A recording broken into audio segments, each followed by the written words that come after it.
Cause you were in the Hoodwood. I'm the Black Bandit, KJ Green, welcoming you to another edition of Sports from the Hoodwood. Coming up this week, damn it, we're gonna get better, and we're gonna have better takes. First off, is Jim Harbaugh really getting a fair shake from the NCAA and the Big Ten? We'll examine this curious situation. Jimbo Fisher gets the gate at Texas A&M. So is Zach Garnett at Mississippi State after playing the same game? We'll look at why they got fired and what other coaches are on the hot seat in NCAA football. Does the Major League Baseball playoff system need an overhaul already? We'll examine some ways that MLB can make the playoffs better and more interesting. Are you paying attention to the NBA tournament? Did you even know there was an NBA tournament going on? We'll look at the teams that are playing well to start off this in-season tournament. NFL Week 11 picks, Phat dap, head slap, might even throw in a few quick takes along the way. It's a busy week. We're going to get better. Snuffy says we're going to get better. Damn it, we're going to get better. It's Sports from the Hoodwood coming at you. Put your crash helmets on and buckle your seatbelts and get ready. Let's go.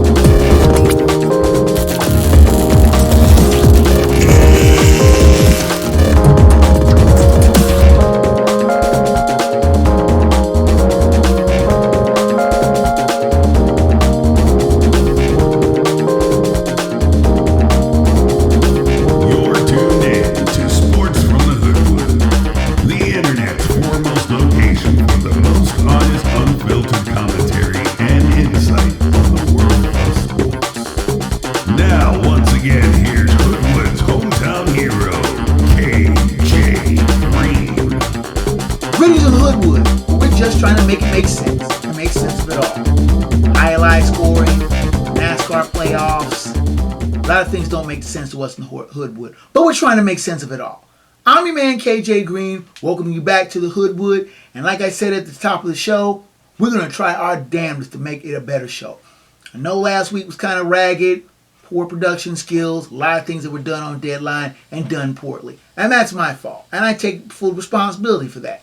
The people who send me emails, I also send you my deepest, humblest apologies, and we are going to try to make a better show. Let's start off the top with something that I still think doesn't make any sense.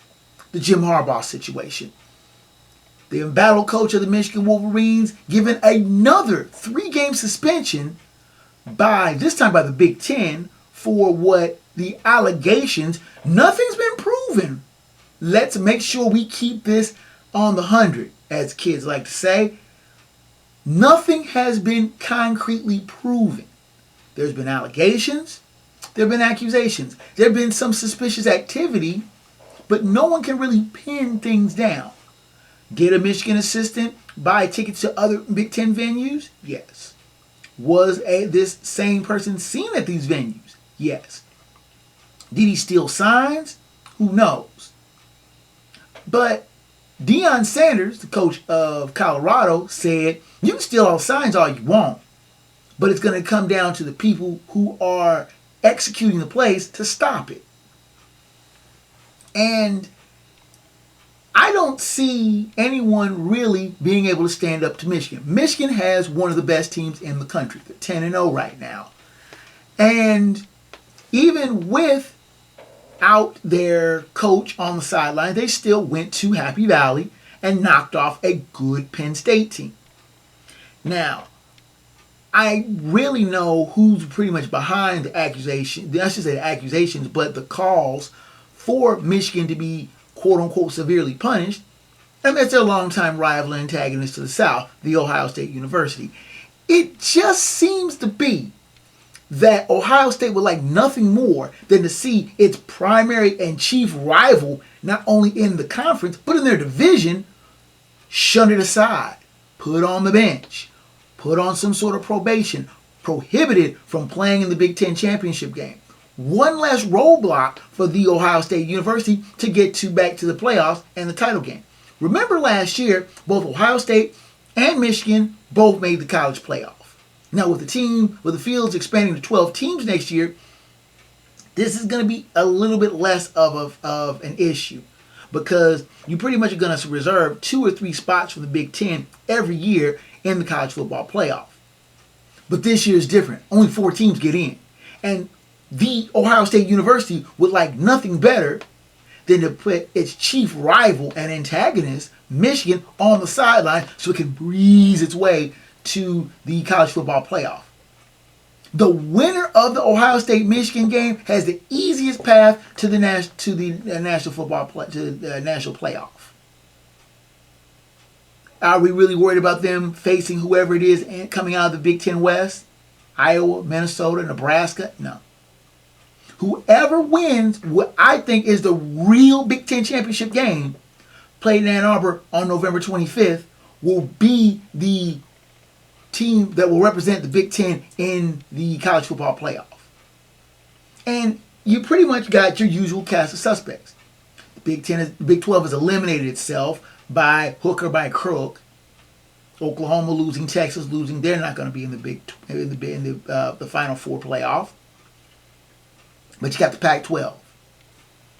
You got the Big Ten. You got the SEC champ, and you got the ACC champ. All of those 4 teams, whoever the representatives coming out of there, are pretty much going to be the likely ones making the college football playoff. Ohio State would like nothing more than to eliminate Michigan by them being on some sort of probation or punishment, so they can have them out of the way. An easier path to the playoff. It's a very obvious situation. It's Ohio State is the one that's crowing the loudest for Michigan to be punished. Now, if Ohio State gets caught up in the mess, then they want to mumble in their hands and they don't want to hear that. And I know there's a lot of Ohio State fans that'll see this and say, "Oh, you're just a hater. You hate the Ohio State University because of our continued excellence." No, I just don't like the Ohio State University. I don't defend Michigan if they've done something that can be concretely proven without a shadow of a doubt. They should be punished without question. They should forfeit wins. They should be prohibited from going to the Big Ten championship and the national playoff. But until you prove something, I'm talking about put it right there, concrete evidence. It's nothing more than supposition, rumor, and innuendo. And why is Jim Harbaugh has to bear the lone brunt of this? Why is he? Of course, he's the head football coach, and many people say it's his directive. But if he didn't know, or if he didn't benefit from it, what does it make sense to punish him for? To keep him off the sideline? The wins are still going to go in his win column anyway, win or lose. Make this make sense, because it doesn't.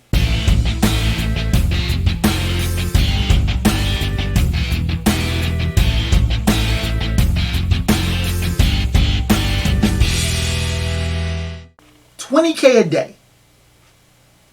Snuffy says, give me $20K a day. I would love to have $20K a day. $20,000 a day for the next 365 days. That's $7.3 million. That's how much Jimbo Fisher will get per year for the next 6 years. 7 years. 8 years to 2031, when his contract with Texas A&M runs out. The Texas A&M coach is now the former Texas A&M coach after being fired ironically after a 51-10 win over Mississippi State. And Mississippi State's coach, Zach Arnett, also got the gig. But Arnett was 4-5 with the Bulldogs. The Aggies are 6-3. But they have no shot at going to the SEC championship game and have not been to the SEC championship game under Fisher's direction. Now you will remember that 6 years ago that Fisher was lured from Florida State to Texas A&M with a big $77 million contract, fully guaranteed. Texas A&M wanted to make a big splash and wanted to make a big push in the SEC with a big name coach. Now, granted, Texas A&M has had some big wins. Remember, they knocked off Alabama at a last-second field goal last year. Dramatic win, if ever there was, in the Jimbo Fisher tenure. But they have not won big. They have not won lots of games. Now, you remember that Jimbo Fisher was once the head coach of Florida State, succeeding the legendary Bobby Bowden in 2010. He did an absolutely slam bang job in Tallahassee, going 83-23 and winning the 2014 BCS title, the national championship game, the precursor to the national playoff that you know now. He was lured to Texas A&M after a 5-6 win final season at Florida State, when many people thought his seat was getting a little hot.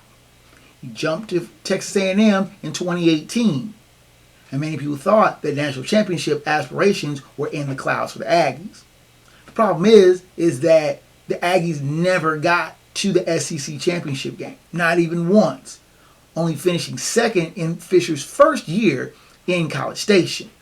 Now they have won bowl games, winning the Gator, the Texas, and the Orange Bowl in a 9-1 season in 2020 when they had national championship aspirations.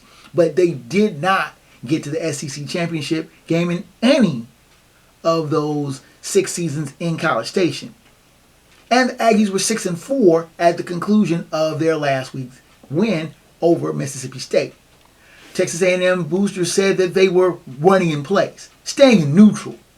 And with big name Texas, rival Texas, on its way to the SEC next year, Texas A&M will be looking over its shoulder even more at a team, a big rival that they try to get away from. Now it's going to be in their face. Jimbo Fisher did not cut it in College Station. He was an average coach, 45-25 in his tenure in College Station, 27-21 in conference play. That's not going to win you championships in the SEC. Doesn't even get you to the conference. Doesn't even get you a trip to Atlanta unless you're paying. Now, Jimbo Fisher getting a ridiculous, and I say redunculous, amount of money to not coach. Don't go away mad, just go away.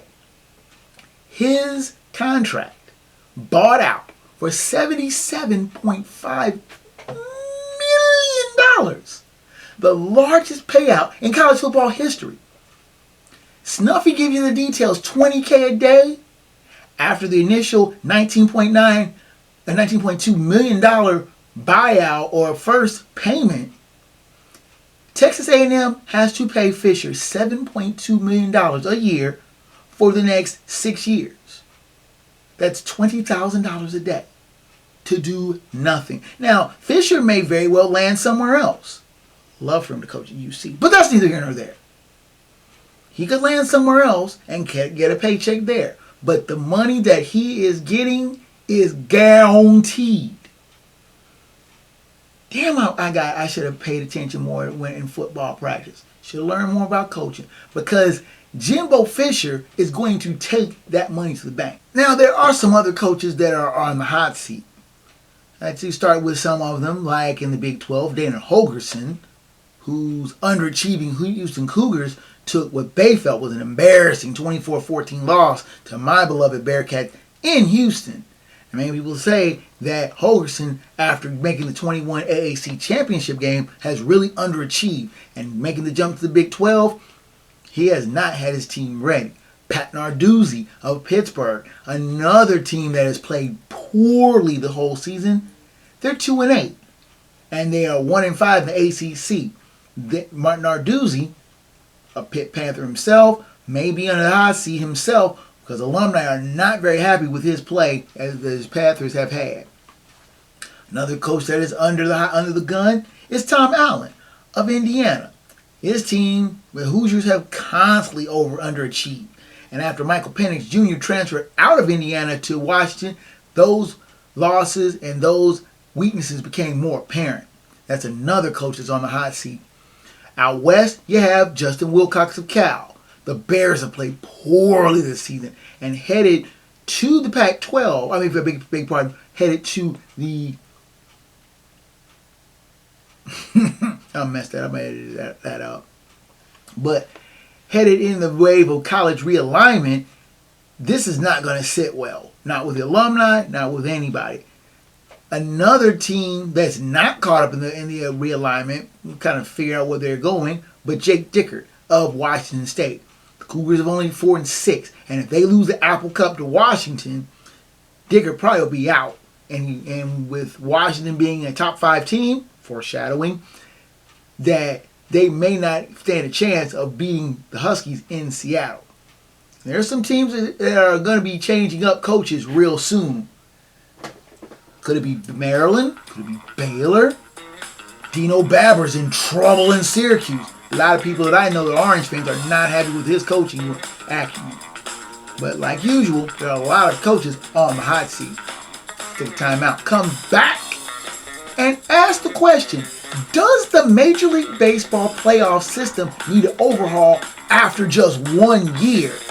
Sports from the Hoodwood comes back at you after this. Is today your last day on Earth because you are being deployed to space tomorrow? Have you just turned 18 and you're ready to get out of your parents' house? Has your granddaughter gotten her boyfriend pregnant? Whatever your reason, you need us at GottaGetMarriedNow.com. We specialize in last-minute weddings. Active duty, military veterans and retired discounts are available. Visit us at GottaGetMarriedNow.com.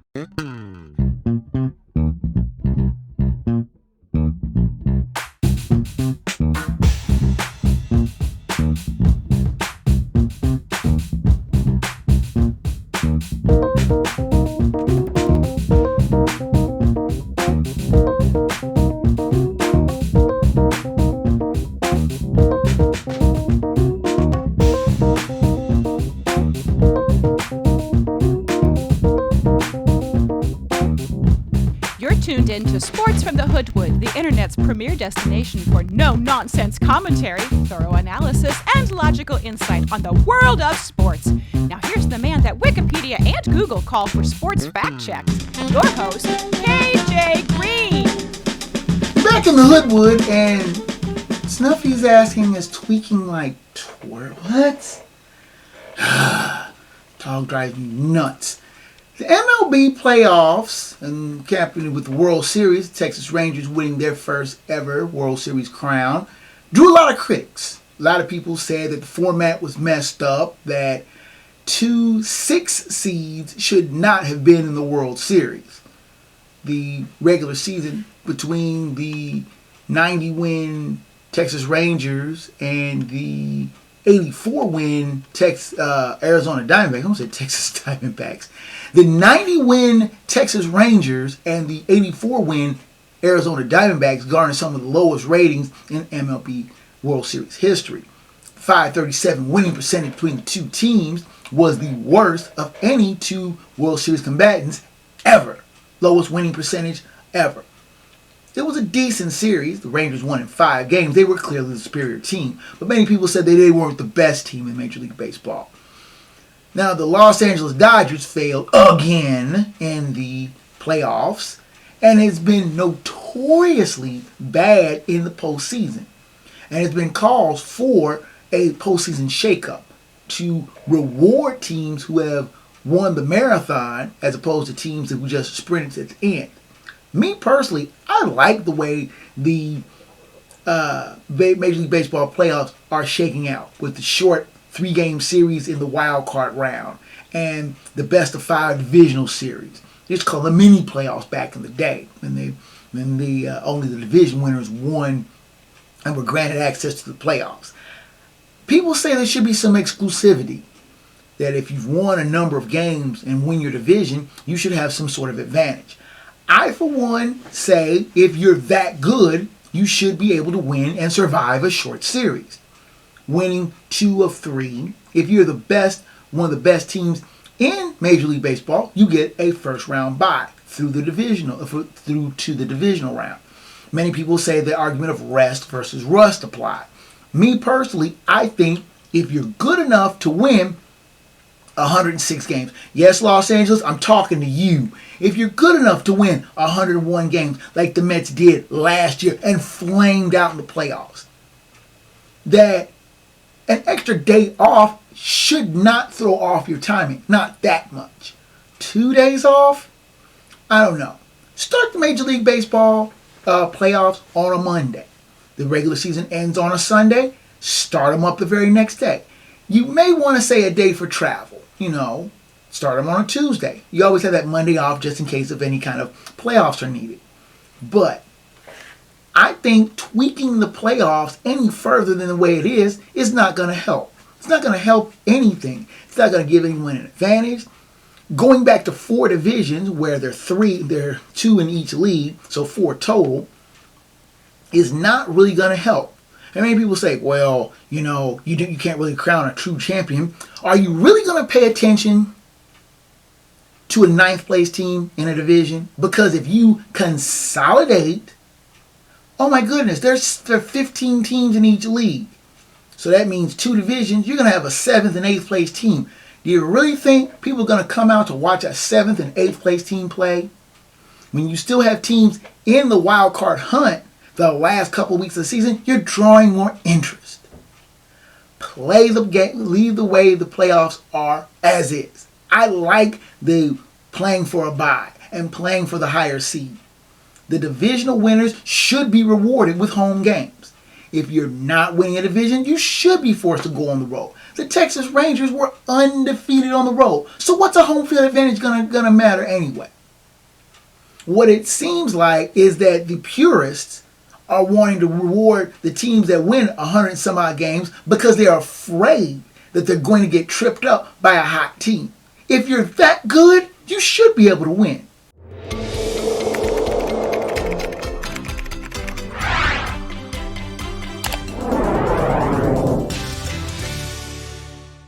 Like I said before, Snuffy's a little confused. Well, he's been confused the whole last couple of weeks. Just bear with me. When you mention tournaments, especially basketball tournaments, first thing I think of is March Madness. The NBA is trying to push this in-season tournament onto the sporting public, and the sporting public is more or less respond with a yawn of indifference. Are you watching the NBA tourney? There was a very, very crazy game between the Timberwolves and the Warriors on Tuesday night, which ended up in some fights and ejection and a 5-game suspension for Draymond Green. No relation.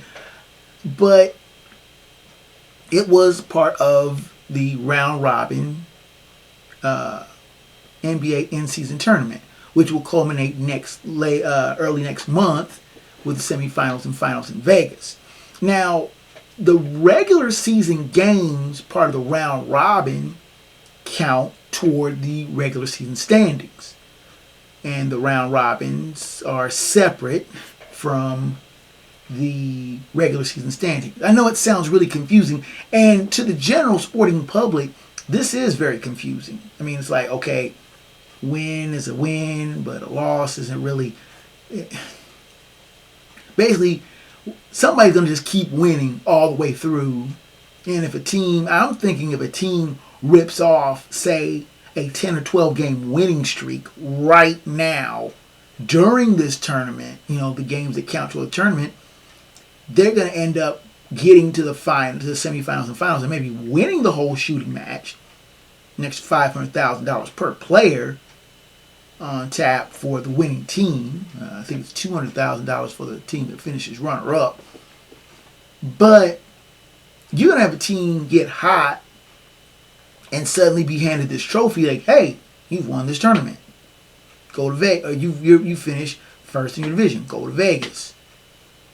It's going to be weird. It's going to be really weird, and it's going to be really confusing to the sporting general public. You know it is to me. And I follow the game. I follow basketball very intently. But honestly, during November, teams are still trying to feel each other out. Get their rotations down. Get their playing minutes. You see a lot of weird rotations and coaches kind of threshing things out. 82-game season is a long season. I mean, they start the season mid-October, run pretty much 6 months. I mean, I think it was Tom Cruise and A Few Good Men said it's a hockey season. 6 months is a hockey season. It's a basketball season. This in-season tournament is confusing. Though the NBA has hyped it up and publicized it, the sporting public as a whole has regarded it with a yawn. Look at ESPN. Pull up ESPN right now if you're watching the the podcast on YouTube, I thank you very much. But open up a different window. Open up ESPN right now and see what you find on the in-season tournament. I bet Bearcats tickets on it. You're not going to find anything. You'll find games. You'll find statistics. If you go to the homepage on ESPN, you'll see quick links to the in-season tournament, frequently asked questions. But that's it. I mean, you'll see the headline for in-season tournament and the tournament bracket, but the bracket is empty.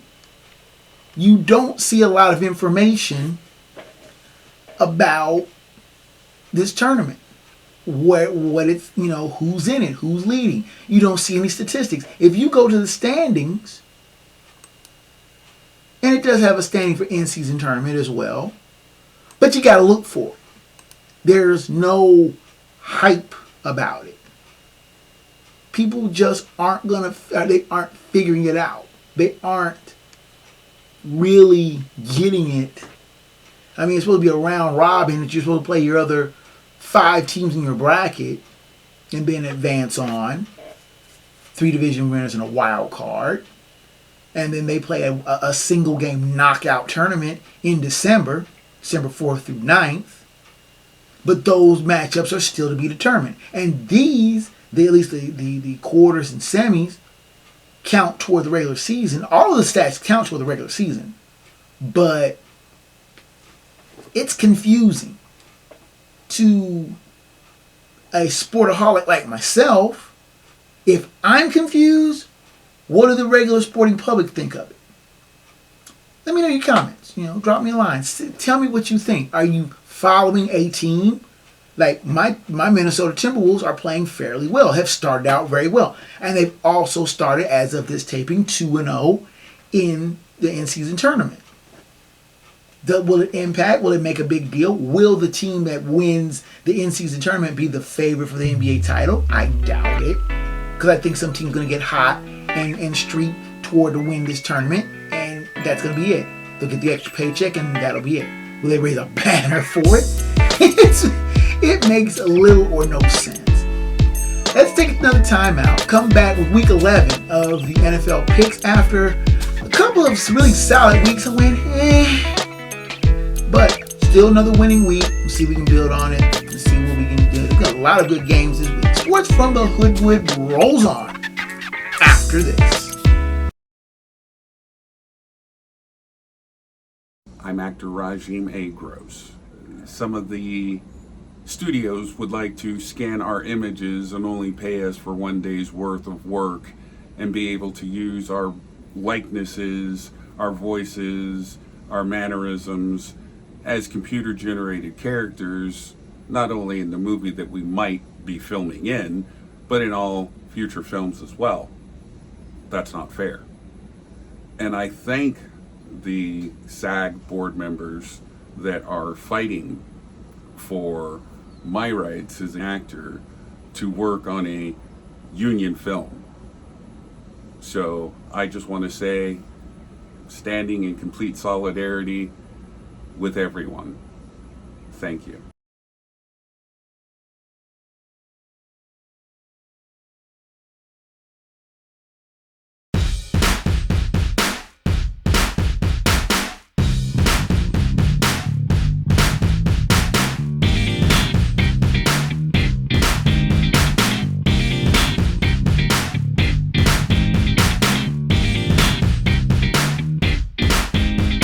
You are tuned in to Sports from the Hoodwood, the internet's foremost location for opinion, analysis, and insight on the world of sports. Here now is the man banned from sports trivia contests in 38 states and 4 Canadian provinces, and not to mention Guam. Your host, KJ Green. You are back in the Hoodwood. My name is KJ Green, and let's get into the Week 11 picks. And the picks last week just kind of swung wildly. I lost a couple of games and shot at 3 straight double-digit win weeks on last-second field goals going the wrong way. Cleveland zapping Baltimore, and the Texans knocking off the Bengals in Cincinnati, going the wrong way for your humble scribe. But most of my losses last week were close. The Niners-Jag game being a wild exception. But we are getting to the end of the bye weeks. And Atlanta, who was 4-6 after losing to Arizona 25-23. Indianapolis, who was 5-5 after defeating 2-8 Patriots 10-6 in Frankfurt. And New Orleans, who lost to Minnesota 27-19 to drop to 5-5, are on their respective byes this week.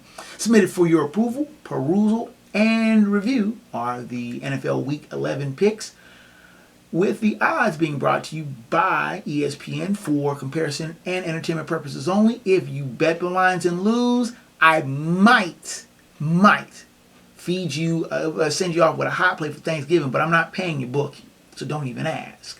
Now, just a heads up, I'm going to be sending a smaller package of picks, just a podcast of picks of Thanksgiving Day and Black Friday games. I don't like the name Black Friday, but that's neither here nor there. The 4 games for those days that'll be sent on Thursday morning, and the rest of the Week 12 package will be sent on Saturday. That's just a bit of a heads up programming note. And also, do peruse the fine folks at 506sports.com for an extensive coverage map of the games that are being played in your area. All times listed are Eastern Standard Times. Let's get started with the games of November 19th. This is a CBS doubleheader weekend. Again, check your local listings for the times and games in your area. We will start off with the 6-3 Steelers taking on the 6-3 Browns at Brown Stadium in Cleveland. 1 p.m. kickoff on CBS. The Browns are 2.5-point favorites. Last week, the Steelers defeated the Packers 23-19, while the Browns defeated the Ravens 33-31. Fast fact is the Steelers notched 6 sacks in their Week 2 win against the Browns. Now, the Steelers are looking like that horror movie slasher that just won't go away. When you think you got them dead, they rise up and they come slashing at you again and again. They're firmly in the playoff hunt, and they head to Cleveland to face a Brown squad who are flying high after a satisfying rally to defeat their longtime bully in Baltimore. This looks like a grimy, slug-it-out game. Both teams have long-standing beef, and this will be a very ugly game. Something keeps telling me that the Browns are way overdue for a pratfall, and especially with Deshaun Watson out with a bum shoulder, that another longtime bully will be the benefactor. The Browns are the favorite. That's why I'm going to start out with Pittsburgh being the upset of the week. Next on the docket is the 2-8 Cardinals taking on the 5-4 Texans at NRG Stadium in Houston. 1 p.m. kickoff on CBS. The Texans are 4-point favorites. Last week, the Cardinals defeated the Falcons 25-23, while the Texans defeated the Bengals 30-27. Fast fact is Texan receiver Noah Brown became only the 3rd Texans receiver to notch back-to-back 150-yard receiving games. The other 2, you might have heard of them, DeAndre Hopkins and Andre Johnson, legendary Texans receivers, if ever there were one. Kyler Murray, yes, Snuffy, he's still in this league. He came back after a year out with injuries to rally the Cardinals to an ambush of the Falcons. He'll lead the Cards into Houston to face a surprisingly tough Texans team who stunned the Bengals on the road. If C.J. Stroud doesn't win Rookie of the Year, they should discontinue the vote, period. He is the real deal, and the Texans are getting to be a real handful. The good times will continue as they should handle the otherwise forgettable Cards. Murray will make it a game, but the young, hungry Texans defense will face a couple of fatal mistakes on the Cards' part. The pick here is Houston. Next on the docket, we have the 3-6 Titans taking on the 6-3 Jaguars at Everbank Stadium in Jacksonville. 1 p.m. kickoff on CBS. The Jaguars are 6.5-point favorites. Last week, the Titans lost to the Buccaneers 20-6, while the Jaguars lost to the 49ers 34-3. Fast fact here is the Jags win will give them their first 3-game win streak over the Titans since 2005-2006. Now, both teams come into this game off listless losses. The Titans' offense has been MIA for weeks, while the Jags were supposed to be making the step up to elite status with a showdown against the Niners. Instead, got stepped all over. The Jags will find the sledding much easier against the Titans' offense. They can't even rely on Derrick Henry anymore, since everybody knows he's getting the ball more often than not. Will Levis is suffering through growing pains, and the Jags' defense will take advantage of it. The pick here is Jacksonville. Next on the docket, we have the 5-5 Raiders taking on the 6-3 Dolphins at Hard Rock Stadium in Miami Gardens, Florida. 1 p.m. kickoff on CBS. The Dolphins are 12-point favorites. Last week, the Raiders defeated the Jets 16-12 while the Dolphins were on their bye. Fast fact here is the Dolphins are 6-0 against teams with losing records, and 0-3 against teams with winning records. Go figure. The Raiders are feeling themselves after a pair of wins to start the Antonio Pierce regime, but let's keep it 100, as the kids like to say. It was against weak teams from Gotham at home. They're going to be smacked back in the cold reality facing a rested Dolphins team that wants to keep stacking wins to stay ahead of Buffalo in the AFC East. I see no reason why the Dolphins shouldn't have their way. The pick here is Miami. Next on the docket, we have the 6-3 Cowboys taking on the 1-8 Panthers at Bank of America Stadium in Charlotte. 1 p.m. kickoff on Fox. The Cowboys are 10.5-point favorites. Last week, the Cowboys defeated the Giants 49-17, while the Panthers lost to the Bears 16-13.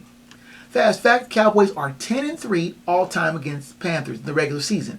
But curiously, they've lost both playoff meetings, which have both been in Charlotte. Now, the folks feeling froggy after bouncing back strong to throttle the G-men, they get another highly beatable opponent in the Panthers, who are coming off a mini-bye after another week showing last Thursday against the Bears. The Pope fans are trying to make you believe they are the real deal, but their record has been puffed up with cream puffs on their schedule. Now, this game will be no different. I expect Cowboy jerseys will vastly outnumber the Panther gear in the stands, and the visitors will want to make short work of this game as they have a tight turnaround to their annual Thanksgiving home game against Washington. The pick here is Dallas. Next on the docket, we have the 3-7 Bears taking on the 7-3 Lions at Ford Field in Detroit. 1 p.m. kickoff on Fox. The Lions are 9-point favorites. Last week, the Bears defeated the Panthers 16-13, while the Lions defeated the Chargers 41-38. Fast fact, it'll be a family affair when the Lions Fast fact, it will be a family affair when the Lions are on offense. Lions tackle Penei Sewell will be looking to block kid brother Noah, who is a linebacker for the Bears. The Bears won a tight game against an equally woebegone Panthers team and now head to Motown to face the surging Lions, who are coming off a thrilling win in LA over the Chargers. Normally, I would say this would be an evenly played game between two of the older franchises in the NFL, but this ain't a normal year. The Lions are exceptionally strong and balanced on both sides of the ball, and the Bears will not have readily answers. In a weird year, the picks are just getting even weirder, but the Lions are earning my trust, and with a real chance to bury the division in a week. They have a weak Packers team coming in on Thanksgiving. They will look ready to play the role of a bully, and this looks like a no-brainer pick. The Detroit Lions are the Hoodwood Rock of the Week. Next on the docket, we have the 4-5 Chargers taking on the 3-6 Packers at Lambeau Field in Green Bay. 1 p.m. kickoff on Fox. The Chargers are 3-point favorites. Last week, the Chargers lost to the Lions 41-38, while the Packers lost to the Steelers 23-19. The fast fact here is the Packers haven't scored over 20 points since scoring 24 in a loss to the Falcons in September. These two teams are really hard to figure out. The Chargers lose games they should win. The Packers have looked lost from the word go.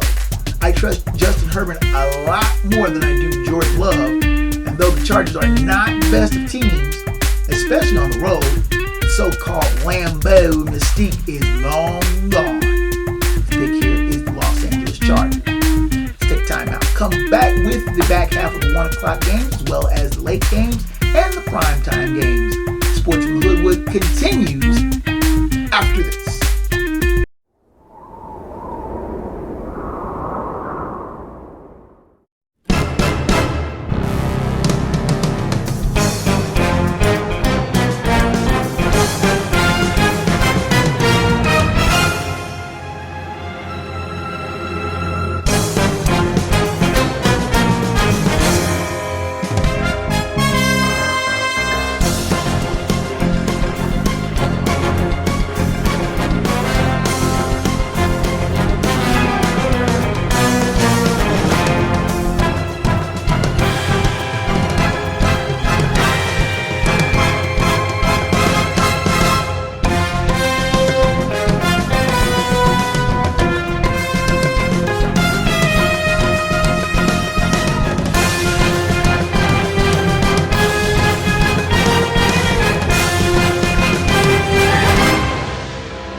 You're tuned in to Sports from the Hoodwood, the internet's foremost location for the most honest insight, thorough analysis, and unfiltered opinion on the world of sports. Now, once again, here's the man of the hour, After Hours, your host, KJ Green.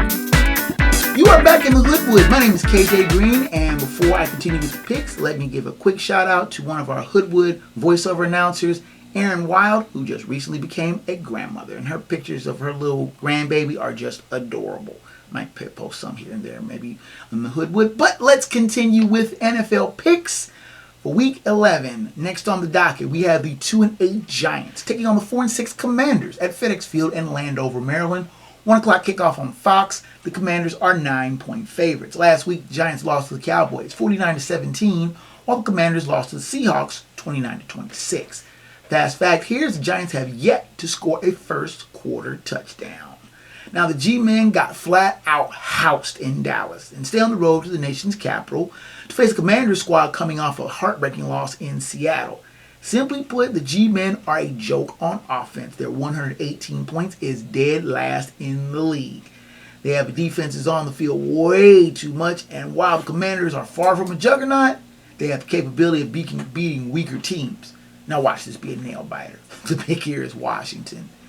Turning to the late docket games, we start off with the 4-5 Buccaneers taking on the 6-3 49ers at Levi's Stadium in Santa Clara, California. 4:05 kickoff on Fox. The 49ers are 11.5-point favorites. Last week, the Buccaneers defeated the Titans 20-6, while the 49ers defeated the Jaguars 34-3. Fast fact is the Niners have scored 30 or more points in all 6 of their wins, and exactly 17 in each of their 3 losses. I think that makes sense. Now the Buccaneers are catching the Niners at the very wrong time. After slogging through an ugly win at home against the weak Titans, they head west to face a Niners team that may have gotten their mojo back after what may have been a season-saving rout of the Jags. The Niners feel disrespected after a puzzling 3-game slide and are looking for some get-back, and the Bucs are in their way. This will not be pretty. The pick here is San Francisco. Next on the docket, we have the 4-5 Jets taking on the 5-5 Bills at Highmark Stadium in Orchard Park, New York. 4:25 kickoff on CBS. The Bills are 7-point favorites. Last week, the Jets lost to the Raiders 16-12, while the Bills lost to the Broncos 24-22. Fast fact here is the Bills quarterback Josh Allen has been intercepted at least once in each of his last 6 games. The Jets' offense is offensive. The Bills' offense, once feared, is getting that way too. These teams face off in a game that I have the feeling will be frustrating for a lot of people. Josh Allen has not been the same since the loss of Brian Daboll last year as coach to the Giants. And Ken Dorsey was a poor substitute. He got the gate last week after a pathetic showing against the Broncos. I think the Jets defense will provide a challenge, but the Bills will have just enough firepower to overcome. The pick here is Buffalo. Next on the docket, we have the 6-3 Seahawks taking on the 3-6 Rams at SoFi Stadium in Inglewood, California. 4:25 kickoff on CBS. The Seahawks are favored by a single point. Last week, the Seahawks defeated the Commanders 29-26, while the Rams were on their bye. Fast fact here is the all-time series between the two teams is even at 27, if you count the 2 postseason Rams wins. Now, the Seahawks dawdled and dithered, but finally woke up to escape at the gun against the Commanders at home. They now head down the West Coast to face a rested Rams team that will welcome Matthew Stafford back at the helm.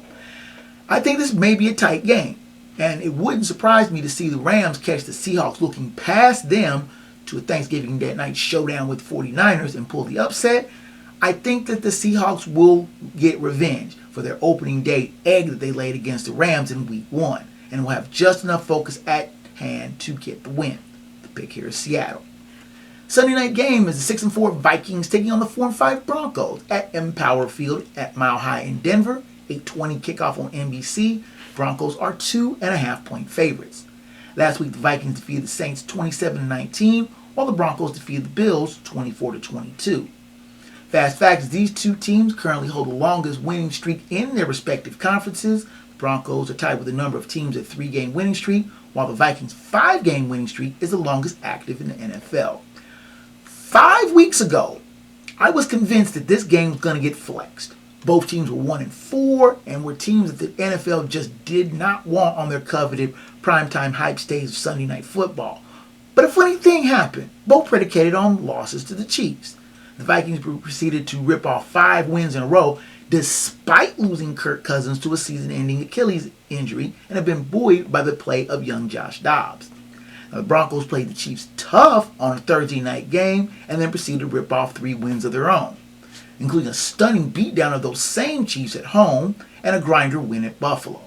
So the NFL eschewed the flex on this game, and you have a decent matchup between 2 of the hotter teams in the NFL.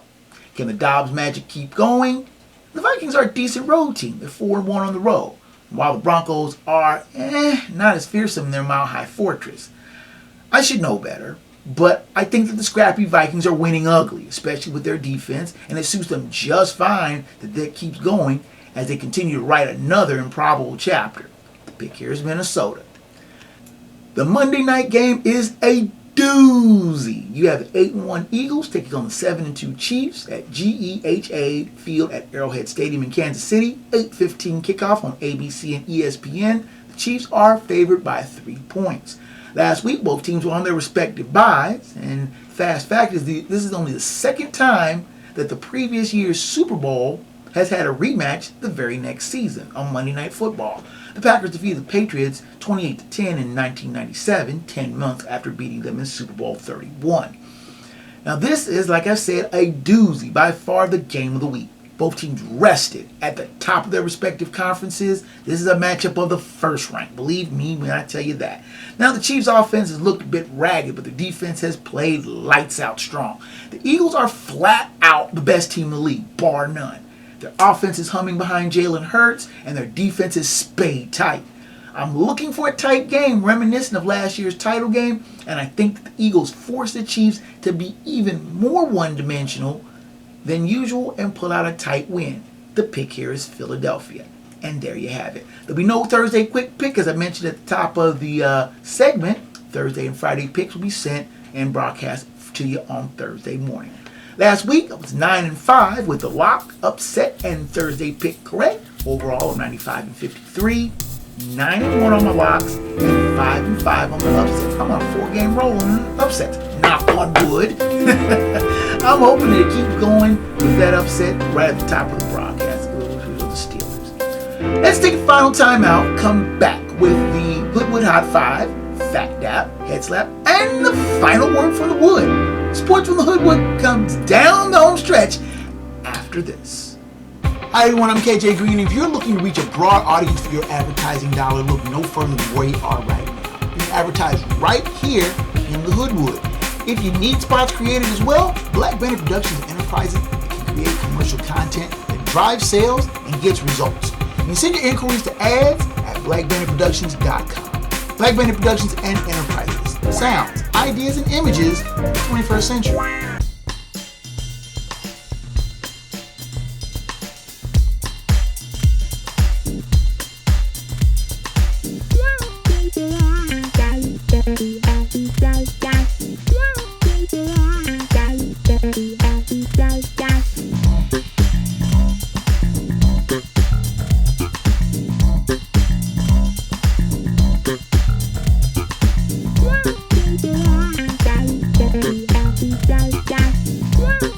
You're tuned into Sports from the Hoodwood, the internet's foremost location for no-nonsense commentary, insight, and opinions on the world of sports.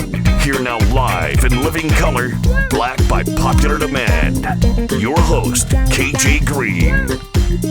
Rounding third and headed for home here in the Hoodwood, we'll finish up strong with the Hoodwood Hot 5, Phat Dap, Head Slap, and the final word from the wood. Hoodwood Hot 5 continues to be the college Hot 5. Not necessarily the playoff teams, but right now it just seems that the order of them are pretty much the way that the college football playoff is listing. For now, things could change. Let's start out with the number 5 team, which is the Washington Huskies, who are 10-0, 7-0 in the Pac-12. They defeated Utah 35-28 and remain as they were last week, number 5. Their next game is at Oregon State. The number 4 ranked team in the Hoodwood Hot 5 is the Florida State Seminoles. They are 10-0, 8-0 in the ACC. They are fourth last week, fourth this week. Defeated Miami 27-20, and their next game is against North Alabama for their senior day. Coming in at number 3 is the Ohio State University, who was 10-0, 7-0 in the Big Ten. Last week they were the third-ranked team, and they defeated Michigan State 38-3, and their next game is their senior day against Minnesota. Our number 2 ranked team is the Georgia Bulldogs. They are also 10-0, 7-0 in the SEC. They were ranked number 2 last week, defeating Ole Miss 52-10. Their next game is at Tennessee. And the number 1 team in the Hoodwood Hot 5 poll, number 1 last week, number 1 this week, continues to be the Michigan Wolverines. They are 10-0, 7-0 in the Big Ten. After defeating Penn State 24-15, their next game is at Maryland. That's my Hot 5. What's yours?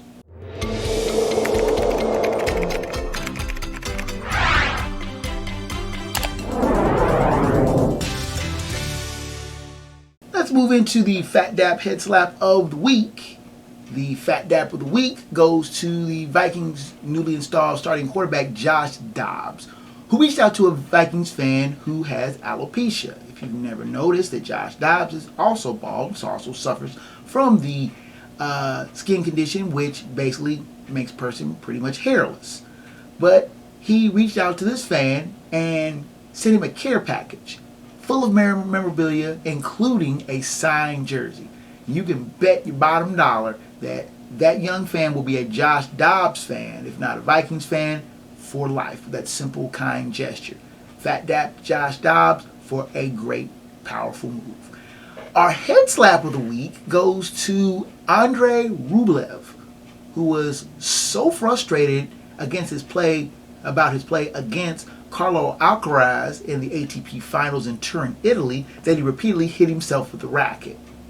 Not slammed the racket on the ground, not smacked himself upside the head a couple times, but he kept hitting himself on the knee repeatedly until he drew blood.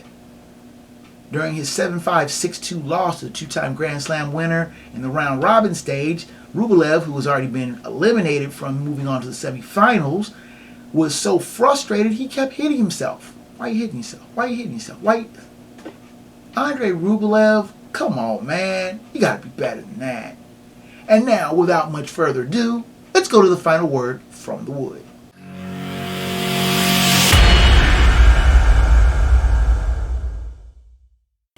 Somebody explain this to me. I want somebody to explain this to me like I'm a 5-year-old. What does the NCAA have against its member schools? Do they feel like they need to exert control over something since they can't really control much of anything nowadays? Now, there was a time that the NCAA exuded control on most, if not all, college sports. They had the power to suspend and restrict players, coaches, and schools, and more often than not, in its lower divisions, they still do have that power. Witness Division II football coach Tony Annette of Ferris State, who's being suspended for a playoff game because of his players smoking cigars after winning the D2 National Championship last year. Now, it is trite and a bit silly, but the NCAA has to flex on someone. Gone are the days when the NCAA could flex on schools, put them on probation, and threaten them with heavy-handed measures like probation and the so-called death penalty that it gave to SMU football and Tulane basketball in the 80s. But once the major schools, sued for more control over the TV contracts, the NCAA and their power began to erode, fall apart. Teams began to jump from conference to conference, the power eroded further. And though they have created the college football playoff and the NCAA men's basketball tournament, two of its biggest cash cows ever, the NCAA as a whole is not once the powerful entity that it once thought it was. Now, the NCAA does have its pet institutions. Yes, I'm looking at you, Notre Dame, and schools that they're always looking to punish, like my alma mater. If a team gets too good too fast, you can be sure the NCAA will be snooping around trying to find a reason to bring them down. They have tried mightily to bring the USC Trojans down, especially when Pete Carroll was their coach. And we're not going to fully detail all the grudges they've had long-standing against Miami of Florida, though I will point out that 10 years ago that they accused the Canes of improprieties that took almost 3 years for them to make a decision. They used lawyers from the convicted felon and racketeer Nevin Shapiro to try to get answers from Miami associates to play a gotcha game and strengthen their otherwise weak case. Turned out the NCAA suffered a major black eye and a very bad pub hit from these actions and quietly dropped the case after giving a small slap on the wrist to the U. It seems that the NCAA duels out its roles in capricious manners, allowing for transfer for some, but not all, for some players in some schools, but not all players for all schools. I will admit that I have a personal beef with the NCAA as they've been repeatedly denying the transfers of two big men from Utah Valley and Temple, respectively, to my beloved alma mater, and are not giving a good reason other than because we said so. No. Stop asking. Now, and otherwise, it's been wild, wild west for transfers and NIL deals to be sure, and the NCAA has shown itself to be largely toothless in its enforcements. Now, does the college game need oversight? Yes. But it's increasingly looking like the four power conferences will consolidate themselves into a conglomerate of their own and take their bulk of money that they've garnered from their lucrative TV deals and tell the NCAA to kick rocks. Will I be happy when that happens? I can't say for certain.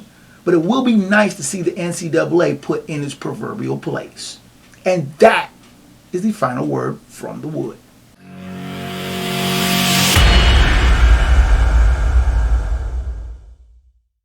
With the music coming up in the background, you know that means that your time here in the Hoodwood is just about done, and I thank you so much again for your visit. The show's email is kjgreen@sportsmanhoodwood.com.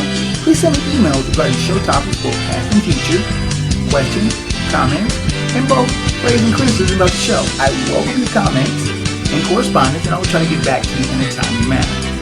Now, the show's website is sportsmanhoodwood.com, and has a back catalog of the show dating back 11 years in both audio and video form. So you can check that out at the show's beginning of the nation.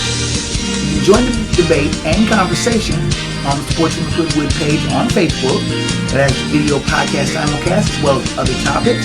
Funny stuff I find on the web, plenty of great sports debate, and lots more. I post often, corresponding with members frequently. Digital versions are on YouTube.